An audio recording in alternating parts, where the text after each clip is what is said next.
I want to welcome all of you. My name is Hector Del Castillo, once again, VP of Professional Development at the PMI Silver Spring chapter.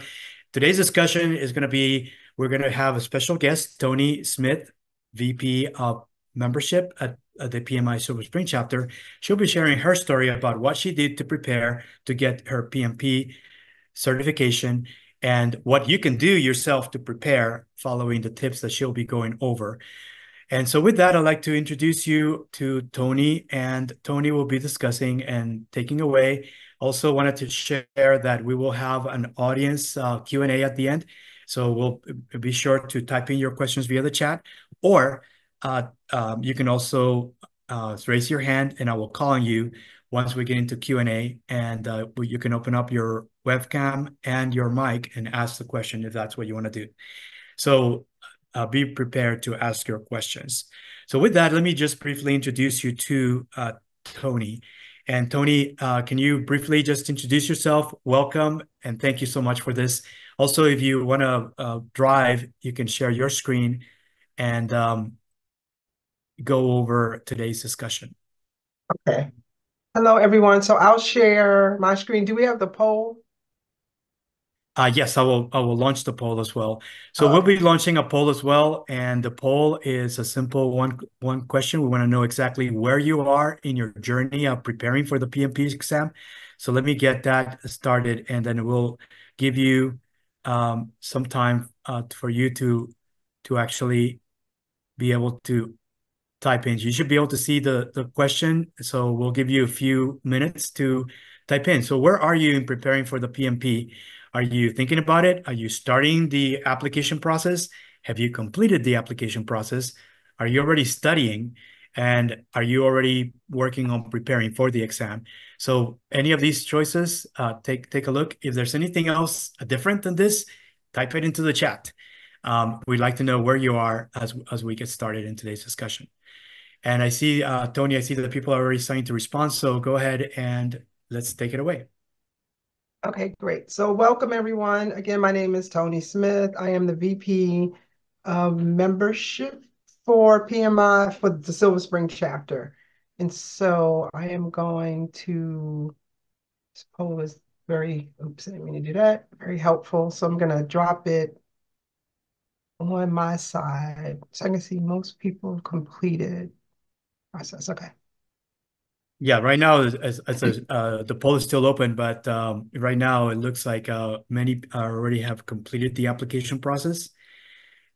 And then the next group, the second largest group so far, is they're already studying. They've already begun studying for the PMP certification exam. Okay, so that's helpful. Okay, great, perfect. So the agenda for the next 20 minutes or so is to just share a little bit of my journey to PMP. I'm getting started first things first, so this will be helpful for people if they haven't done the application process first. Some study tips would help me, the resources I use, taking an exam, and then Q&A. So my journey to the PMP, I took the exam last April, I think April 27th, and I passed. Thank God. Um, what did I tell you before that? I started the journey the year before. And so I have one other. So let me back up a little bit. My background is in the nonprofit sector, but for about 2.5 years, I've worked as a contractor at a utility company. And so in that environment, which is a little different from a nonprofit environment, nonprofits, we have our own certifications, but our approach, maybe the way we think about them is a little less intense. So at least from my perspective. And so while I did the contracting position, it was all about certifications.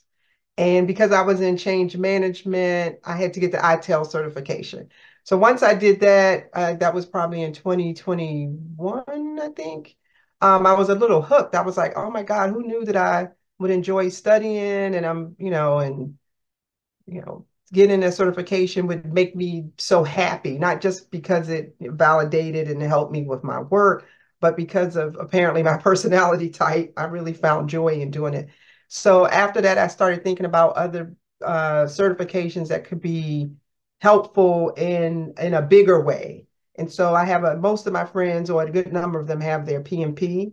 And so I looked into that journey. So in 23 was last year. In 2022, I started the journey of the PMP. And because I'd already done a certification, I kind of knew that I would work with Simply Learn. That will come up later in the presentation. So I had to select, how do I do this? Like, where do I start? Do I become a member of PMI first? I had all these different questions. But so I did my research and I went with Simply Learn, and Simply Learn actually, there was a package involved in the process. And so through that package, I got a membership to PMI. I got resources, studying, everything I needed, a class. I had to take a class, the 35 hours, which I'll talk about in a minute. And so I did all of that. Did my class first. I studied just a little bit in the beginning because, you could do this, if you're really focused. I think you could get through the whole study and exam process probably, I don't know, 3 to 6 months. It looks like it took me a year, but of that, between February 2023 and of 2022, and then last April when I took the exam, it looks like it was a year, but of that year, I probably really studied, focused for like 6 months. It just was kind of spread out.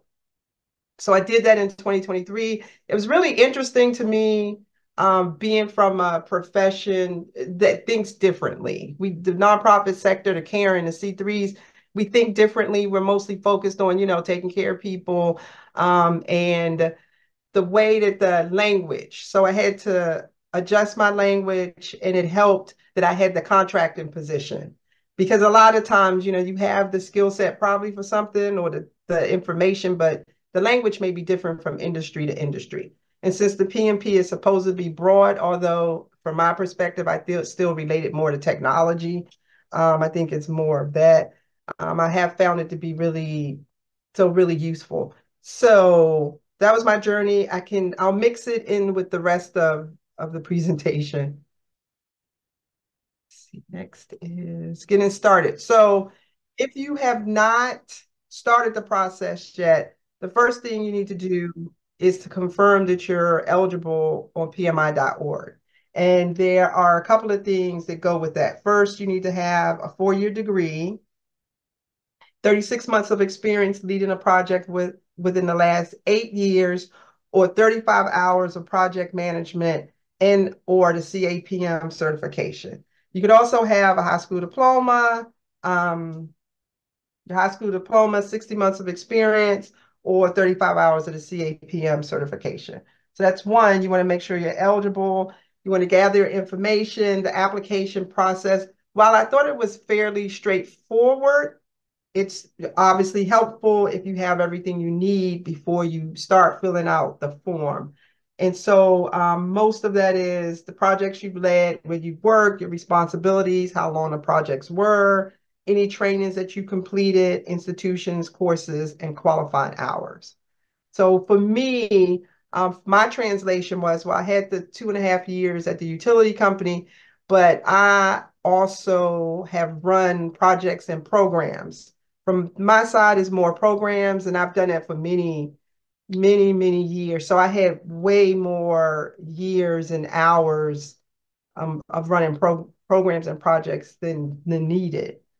The third thing was submitting, the application. You need to submit the application. You need to make sure everything is in order. Once you do that, it kicks off the process. If you're missing anything or you need something, PMI will respond and they will help you through the remaining part of that process. So if you haven't started yet and you're thinking about it, definitely go to PMI.org first, I recommend, and kind of, follow those prompts and the information that's provided on how to get started. Next, study tips. So when I originally did this presentation last year, it was about a month after I completed the exam. And so I focused more on the study tips and what helped me, because I did find after I took the 35-hour course, I had to take that class, um, studying on my own, and I don't want to get too far, but I have a particular way of of studying. And when I studied for the ITEL certification, I had a partner, and that worked very, very well.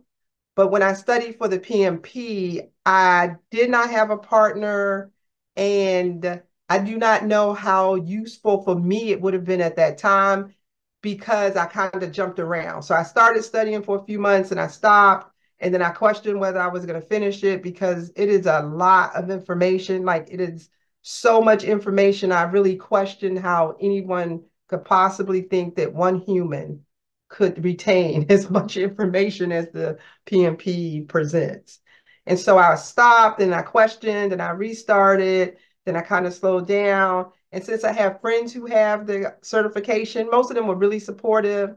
I had one friend in particular who was really a cheerleader, and he kept pushing me to the finish line. Like, you can do it. You just have to, read these. He gave me some pointers, which I have included. And so I think it's really important for you to figure out how you study, how do you study and what works for you. And I would imagine that a study group would be really good with the right people based on how you need to learn. So I know for me, I do a lot of association. I am a morning person, which means I'm usually up between the hours of midnight and 4 a.m. So that's what I did. I studied some in the morning, but I also studied at night. I don't like to be limited. So I wanted to study whenever I felt like it, and I didn't want to wait for another person or wait for a group.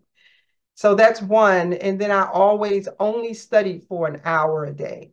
And so when I say, how do you study? I think it's really important for you to figure out, what kind of room do you need to be in? Do you like studying with other people? What time of day can you study? I think that is very important to figure out as soon as possible. Then my next tip would be then to join a study group. So if you decide, this could be better with a group of people. So then I would highly recommend that you seek out that group, but to be thoughtful in seeking the group out. So to make sure that people are on the same page, do your study tendencies align? Can you work out those different, habits or the time? And just kind of figure out, is one person better for you or two? Do you want to be in a group with 5 people? Like, what do you think will work for you in your study group, and how intense do you need to be? So I found from having my partner when I did ITEL that I don't like to talk a lot. So in the study, I mean, I know you're studying, but some people have, different habits. And I like to be really singular. So I'm focused on what I'm doing. If I have questions, I like to share information. I like to share resources.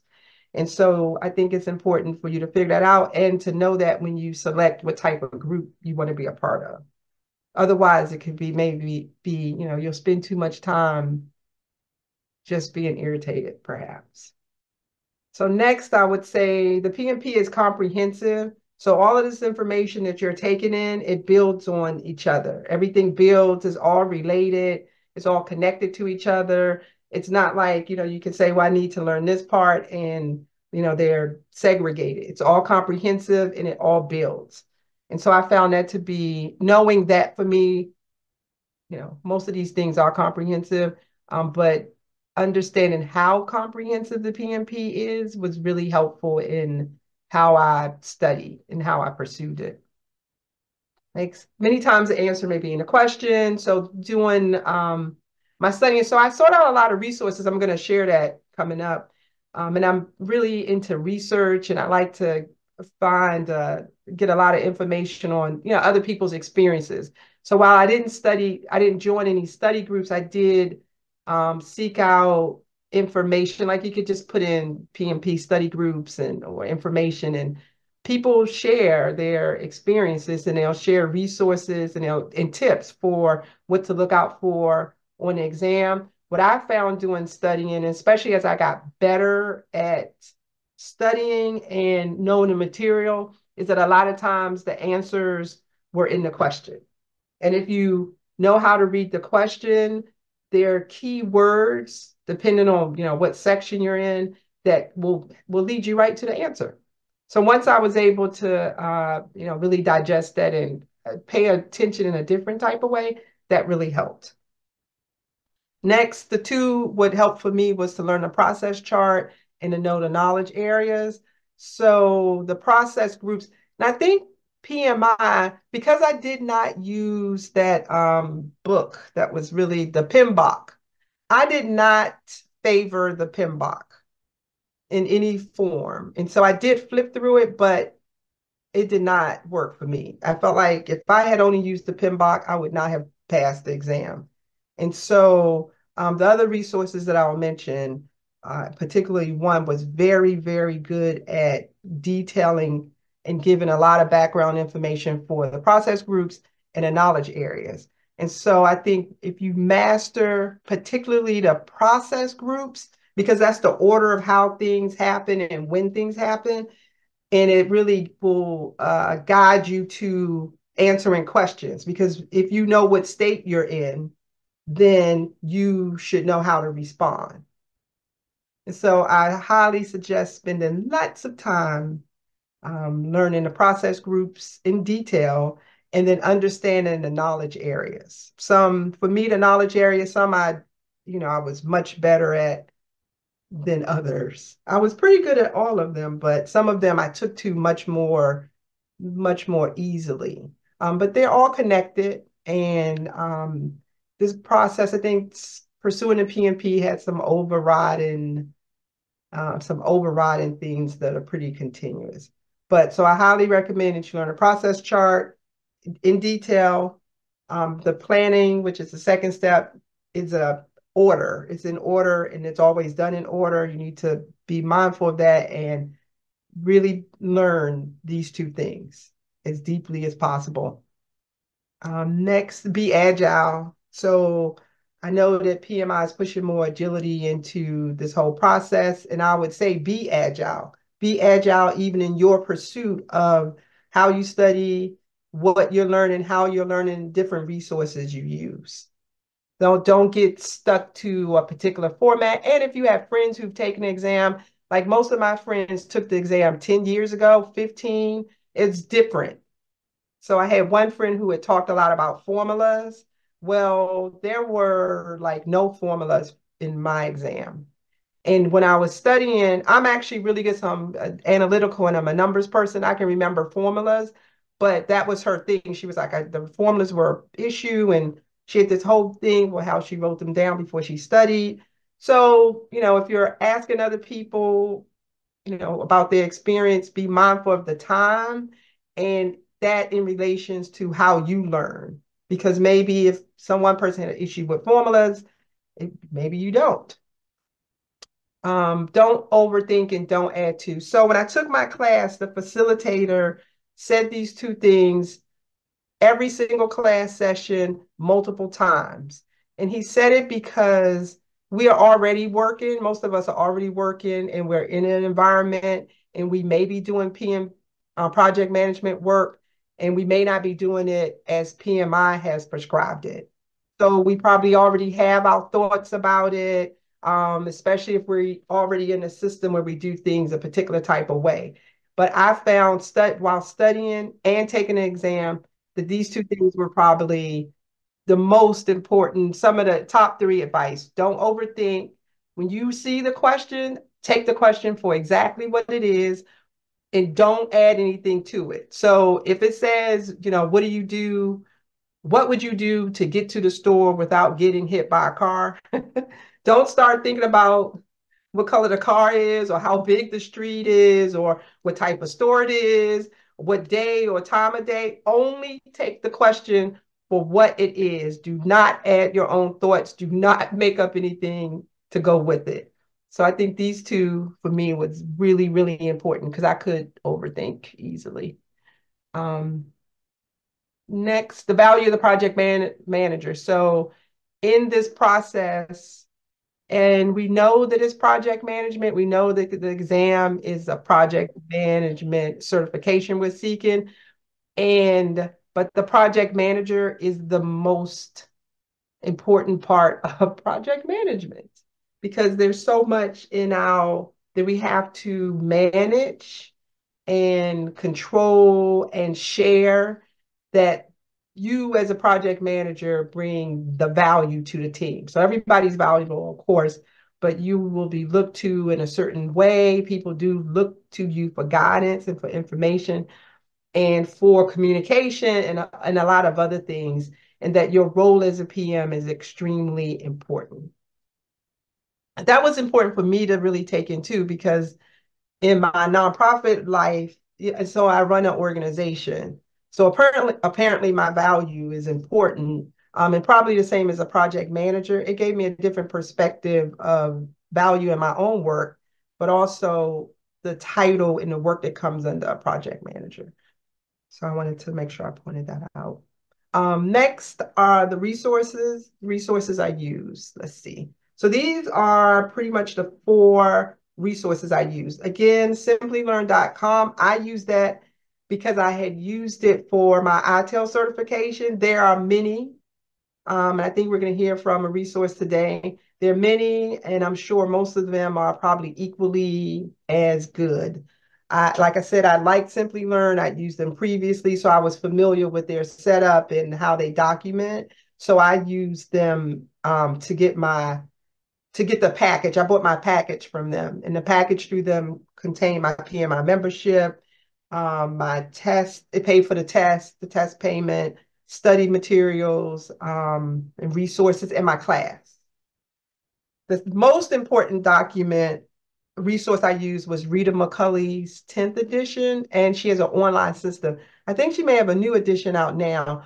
This was singularly, I think I'm saying it right, the most important and effective document that I use, because her book is very detailed. And I believe she was like in the early stages, the early parts of the development of the PMP exam, but she gives background information and context to each section of the PMP.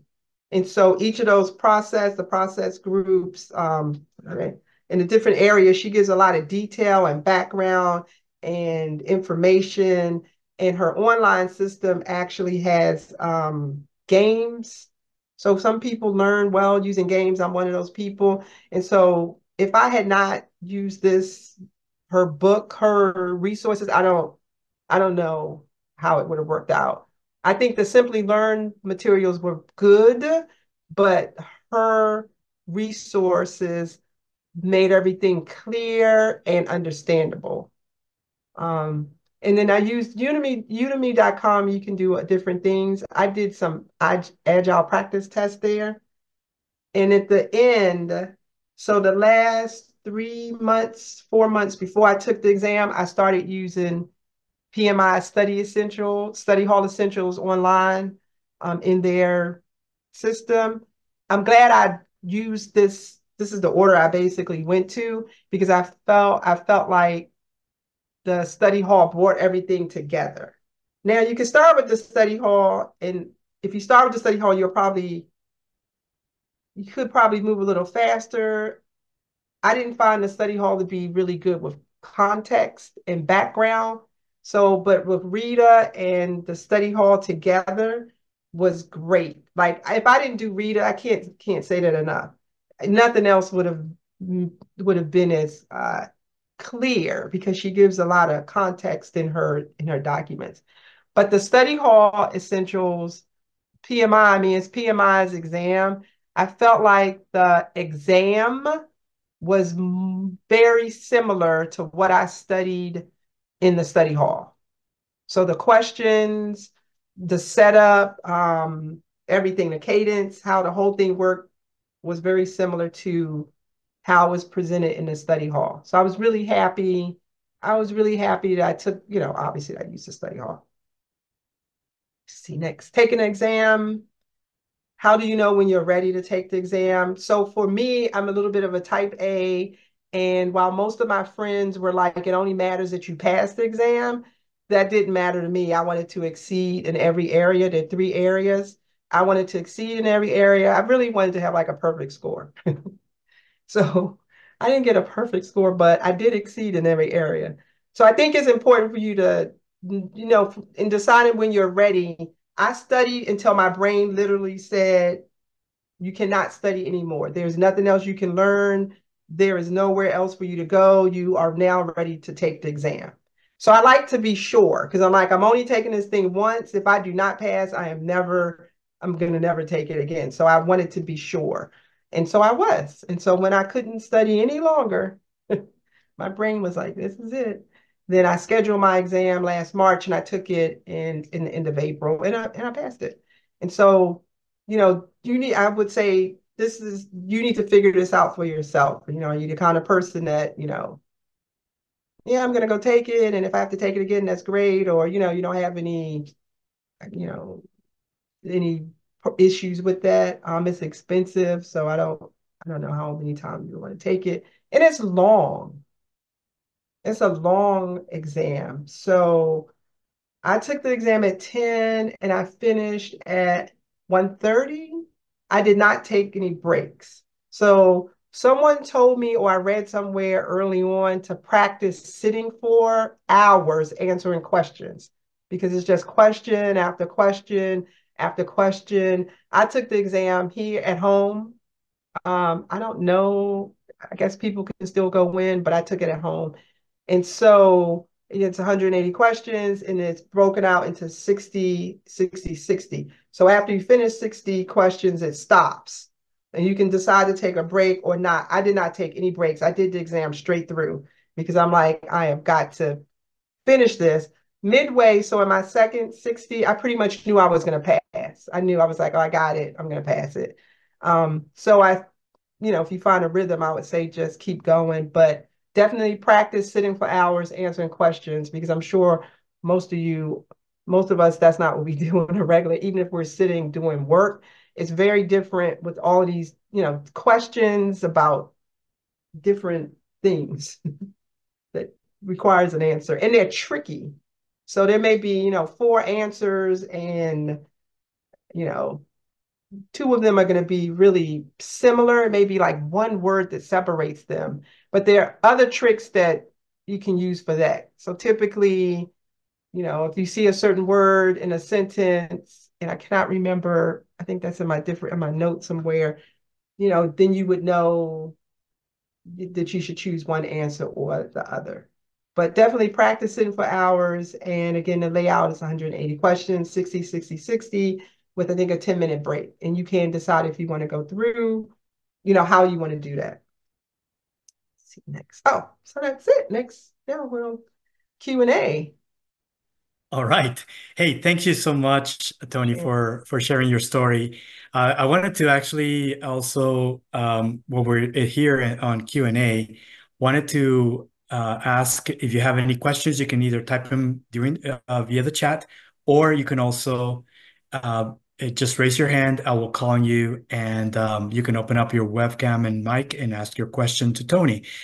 Uh, One of the questions that I would like to ask the audience is, Toni did a great job in sharing all the resources and tools that she used to prepare, and it basically went through very detailed some of the things that she did to actually prepare herself to take the exam and pass it the first time. I also wanted to ask if you could share via the chat what tools and resources, if you're already in that process of preparing, what are you using and what would you recommend to others? So type them in the chat, and if you want to also maybe share something via the audio, will be great. But I also in the background will you kind of give you some a chance to start typing in and maybe sharing. I also wanted to introduce Carl Pritchard, who's also a member of our chapter. And Carl, him and I were talking a few weeks ago and say, hey, we're looking at doing this, and we're seeing a good portion of our members that are in the process of preparing to take the PMP exam, and we would like to at least offer our support in helping them get started to get access to resources. So one thing that we're doing is just identifying local providers, and this could be authorized training providers, and then people that are local to us, chapter members and people who are here in the DC, Baltimore metro area that actually have materials for preparation available. And so, Carl, I wanted to first of all thank you for joining us, and also kind of talk a little bit about your offer, and I'll actually be sharing in the screen. I'll be sharing my screen with the information that you provided us, so the slide with the information. So let me just get ready for that. But go ahead and chime in via the audio. Cool. And actually, I have moved out of the greater Washington area. I headed off to the boondocks. I live out near Cumberland. So just keep going west until you think there is no more Maryland. And I'm just west of that. But yeah, as far as what you can do to get ready for the exam, and I think Toni's advice was it was not good. It was spot on. It was absolutely just dead to rights, just exactly what you should be doing. Rita's book is a classic. And God rest her soul, Rita's hasn't been with us for more than a decade now, but the people who took over her book have done a really creditable job of making sure that it's there. The other thing she mentioned is that a lot of you have different learning styles. And there are books on, forgive me for saying this, like, oh, old guy talking, books on tape. There are audio books that are available that actually are just the PMP exam study guide. And one of them is produced by Pearson Education. If you don't know who Pearson is, they're the people who administer the exam. So, that's a bonus point on that particular venue that you might want to go to. As far as the PMBOK goes, that was another thing Toni said, right on the money. Do you need to read or memorize the PMBOK? I had a guy in one of my classes. He said, Carl, I have a photographic memory. And I said, oh, wow. So this should be easy for you. And he goes, no, the reason I'm in your class is because I've already failed. And I said, wow. And he said, I memorized the entire PMBOK and I failed. I was like, I actually believe that, but wow, I thought that was an incredible testimony to exactly what Toni said, which is the PMBOK is not the road to all things good. If you're looking for how to study, just think about how do I study well? Some of us are visual learners, in which case you want to get something that has a lot of slides, a lot of variety, dancing little creatures on the screen, games to play. That's all good. If you're an audio learner, something like Pearson's audio book would probably be a very good place to go. Visual learners, tactile learners, people who learn by touch. That does not mean you will caress your PMBOK to a PMP. You'll actually get there by virtue of getting in there and drilling on practice tests. She said, no more than an hour a day. I'm going to make your life even easier. As long as you spend a minimum of 20 minutes a day, you can knock this out in a couple of months. You really can. But my 20 minutes a day drill is this. It's the practice test. Because I believe you take a practice test, fail, and then go, okay, why? And I love this. You were talking about how questions are worded, Toni. And this is one that just tore me up. I had a guy send me, he said, these two questions are identical and you've got different answers for them. And I had to email him back and say, no, they're not identical. Look at the questions again. The questions were identical. It said, blah, blah, blah, problem. What would you as a project manager do?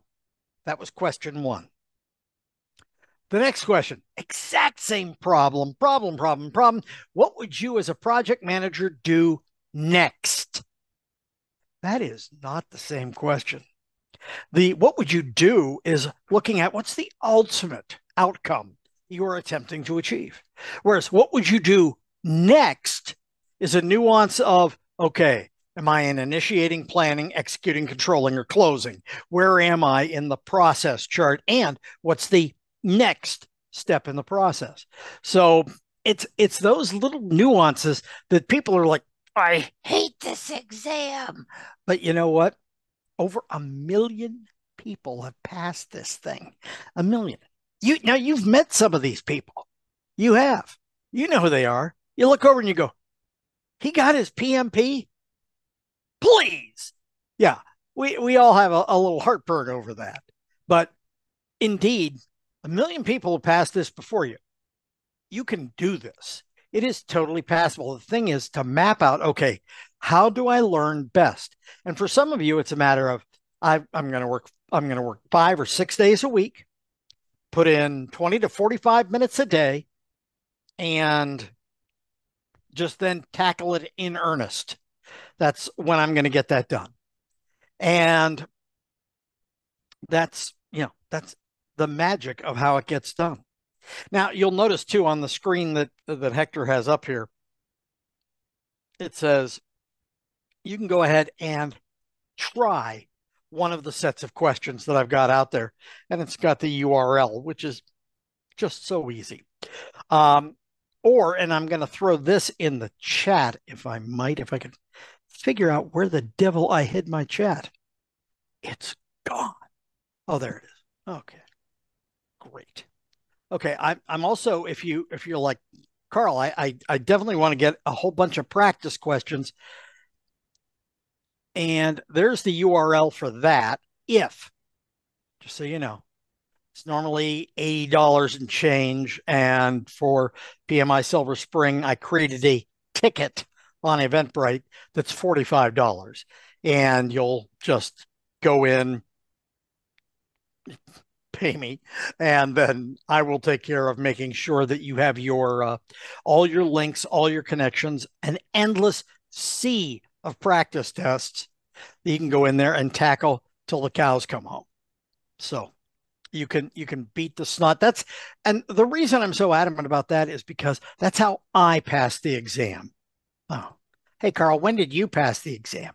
In the dark ages. I passed the exam in 1992. I am PMP number 1049. I was a PMP before it was cool. Yeah. So now look at you. You'll be there with a million of your best friends. I was a pioneer, but I have stayed current on the exam, and the questions are indeed current. There's an agile set. There's a whole bunch of different sets of questions. So anyhow, they're all out there. Also, one thing that Toni was talking about, exam tips. One more quick tip, and that is when you get the question on the screen and it comes up and it fills the whole flipping screen, and you're like, Bob and Ted have been arguing on your team, blah, blah, blah, blah, blah, blah, blah, and you're reading through all this, bag that. Read the last sentence first. Read the last sentence of the question first, because a lot of times that answers the whole question. It's a matter of, oh, that's what I'm looking for, because it'll give you all this stuff about your team has been making more money on this and doing less money on that, and it's like, which quality tool would you apply here? Now, it gives you a list of 4 tools. Only one is a quality tool, and you'll go, oh, wait a minute. If I had just read which quality tool will I apply here, I'd look down the list of 4 and I'd go, the only thing there is a Pareto chart. Well, crap. I could have saved myself a lot of reading and a lot of agonizing about what Bob and Ted are doing. And that's one cheap trick for surviving a lot of the exam. Read the last sentence first. How much of the PMP is focused on the budget and financial side? And they zoomed past that subject. Yeah, they did zoom past that subject for good reason. Very little on budgeting and finance, because, as Toni pointed out, not a lot of math on the exam.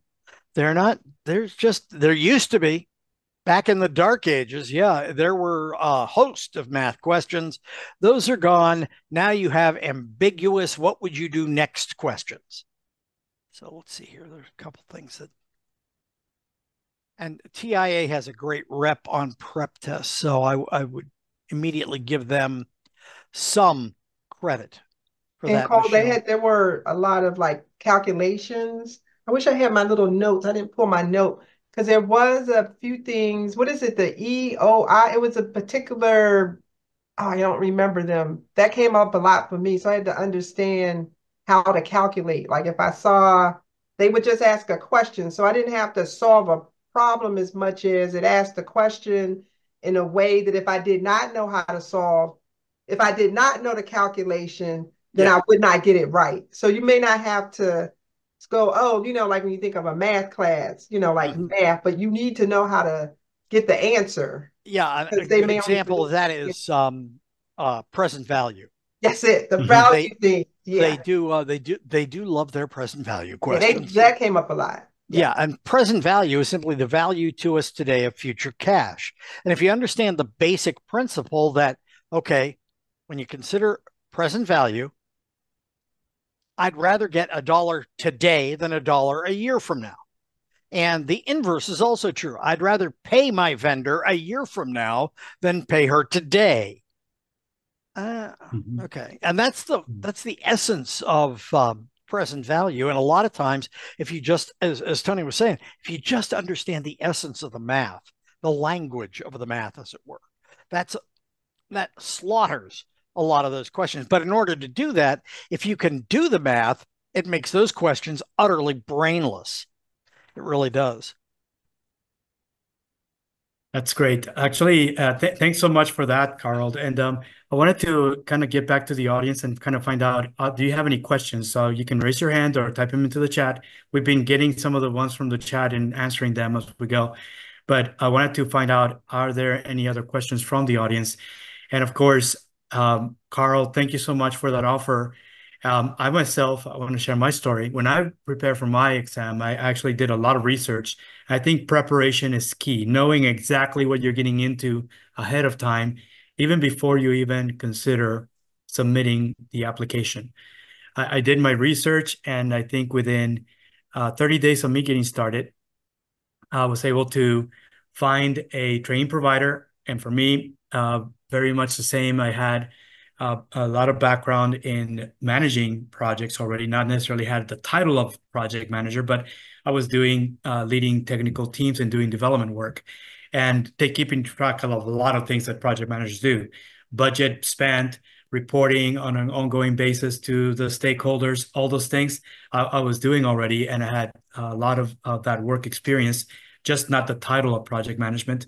And because I was working for NASA, as I was getting into more project and program management, they even had a free training available to people who were deemed to have the right stuff to become program managers, and had taken that course as well. Just never had the title of project management.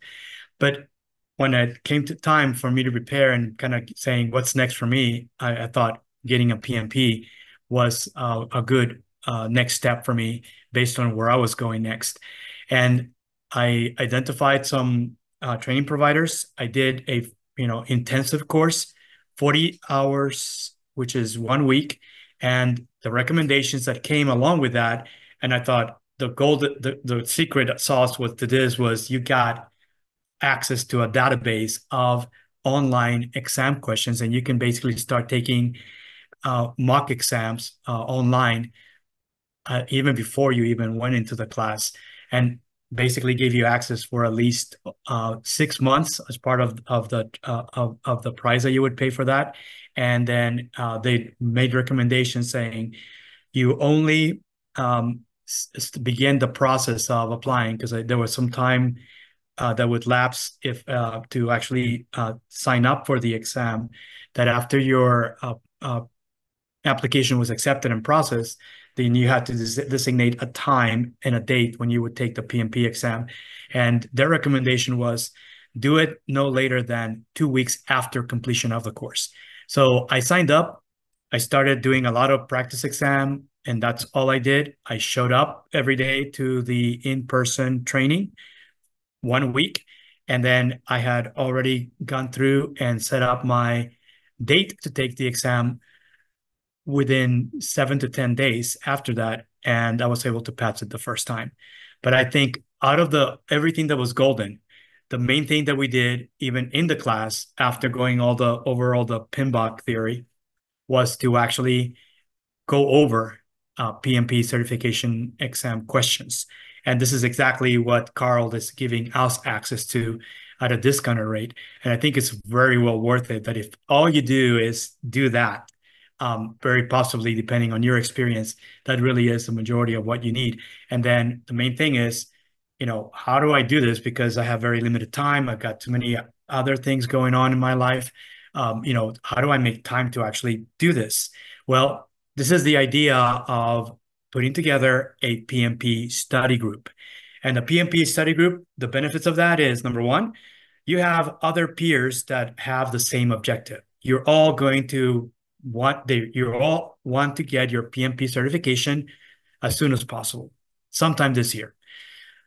So having a group of people allows you to, number one, make connections with people who have common objectives, common interests, project management, and getting your PMP, and encouraging and supporting each other along the way. Because no matter where you're coming from in your current experience, you're all going to learn that you all have the right stuff. Just like Carl said, over 1 million people have gotten their PMP. You can do this. And this is about you building your confidence about your ability to pass the exam the first time. And now having a group that can help you encourage and get the support that you need, build your confidence, but also keep you accountable, because accountability is key, especially if you are tight in time, right? Once you commit that you're going to belong to a group, now it's like this peer pressure. Now the pressure is on. I have to show up and I have to be there and I have to help others as well. That, I think, kind of brings up the adrenaline in your system to get you motivated to do this. And I think that's really the main benefits of joining a PMP study group. So what we're doing after this is you're gonna be receiving a form, and if you're interested in learning more and joining, we need people not just that are willing to join, but also people who are willing to facilitate and moderate.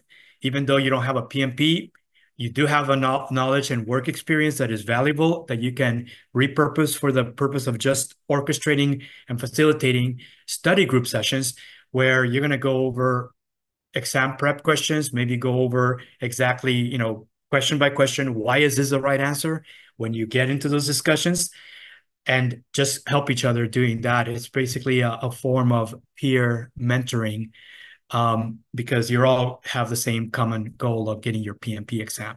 And you're leveraging the wisdom of the group, because you don't have to have necessarily all the answers on your own. Now you're relying on the wisdom of the group, relying on their experience, their expertise to explain to you some of the things that you're not able to understand quickly. And at the same time, you are helping others do the same thing because your expertise is unique to the group and you're bringing that to the table. That is really the benefit of being part of a PMP study group. So we're asking, if you're interested in leading a group, facilitating, you just let me know. Send me an email and I share with you the information via the chat. Send me the email and put the subject, say, hey, I'm interested in facilitating or leading a group. I'll get back to you, because what we're going to do is we're going to put everyone who's interested in joining a group and get to know each other, so that you guys can self-organize and self-manage when you're going to get together, how often, and divide into either one group or several groups, depending on the number of people.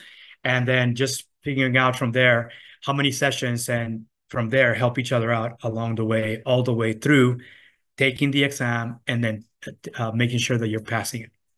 So that really is the essence of today's discussion. I just wanted to make sure that at least I would make sure that at least give you a chance to ask any more questions. So did anybody see anything on the chat along the way? I don't see any raised hands, but I just wanted to, anything you want to bring up, Toni, anything that that triggered your something that you want to bring up as we've been talking about this? No, I would just say definitely, again, know how you like to study, and to don't put too much pressure on yourself. Like I said, I started in January of 2022, and I went through like different emotions, especially after the class. I was like, what in the world?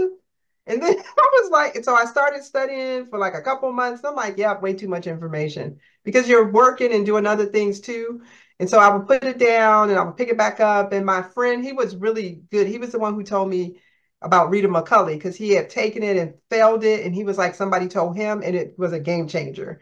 And so I would say just stick to it and don't put too much pressure on yourself. I think for me, it was more important to be committed to the goal.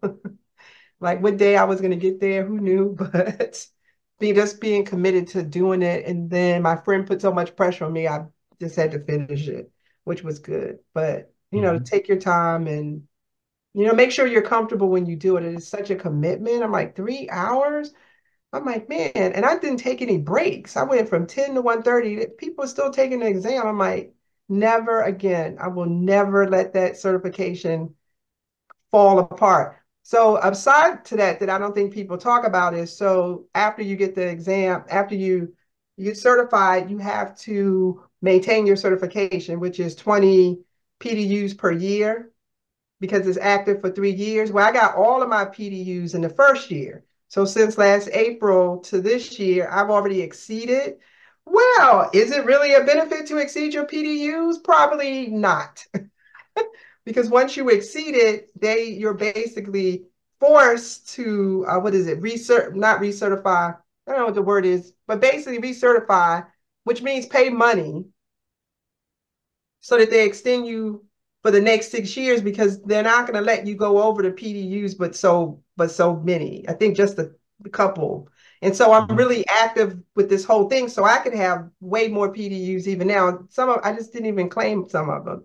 So I would say that's something that I learned after because the one thing I did too before is I would go to some of the free events. You don't collect PDUs before you're certified. So you can go to the events, but you can't claim the PDUs until after you're certified. And so after you get the certification, you claim the PDUs. And then if you're overachieving, you get all of them in the first year. I don't know if it's really a benefit. So that's kind of like an afterthought. We probably should have more conversations about after you get certification.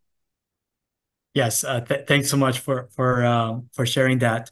And Carl, any last words of wisdom? I think we're about to wrap up, but I just wanted to make sure I would give you a chance to pitch in anything.